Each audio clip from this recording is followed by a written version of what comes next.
My boyfriend belonged to the untouchables among the capital's elite, with a family fortune worth tens of billions. To test me, he spent 7 years never buying me a single gift, never spending a cent on me. Even a stop at a convenience store for condoms had to be split down the middle. Then, my mother fell critically ill. I borrowed from every friend and relative I could, but I was still $2,000 short to cover the surgery fees.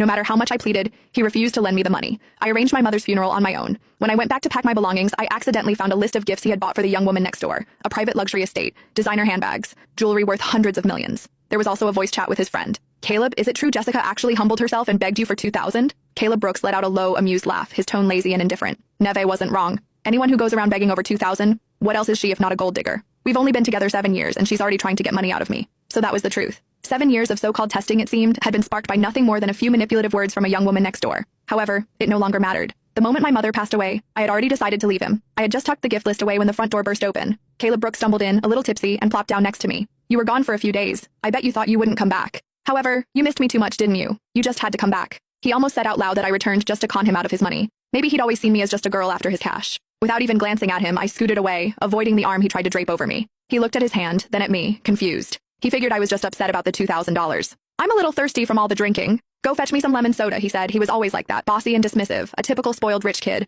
However, when he first pursued me 7 years ago, he pretended to be poor. He had me completely fooled. Jess, I've got nothing, and I can't promise you a future. However, we can work hard and make a good life together. I believed his honest face back then and agreed. I needed money, but I could get by on my own hard work. I was touched by his promise to work hard together. However, the longer we were together, the more I realized that he was not like everyone else. He would turn his nose up at anything cheap. He would make me do things that he could easily do himself. It all clicked when I saw him step out of a fancy car and into a swanky club, treated like a star. That was when I knew our relationship was built on lies. He was always afraid that I was just after his money. Caleb spoke up again, snapping me back to the present. If you need money in the future, just ask me. Don't use your mom's sickness as an excuse. You're not scared of getting what's coming to you, huh? His words seemed so silly to me now. I looked up at him with an icy stare. Would you actually give me the money if I asked? He paused, looking unsure for a moment. However then, as if proving a point, he gave me a mocking glance. Neve was right. You're only with me for my cash.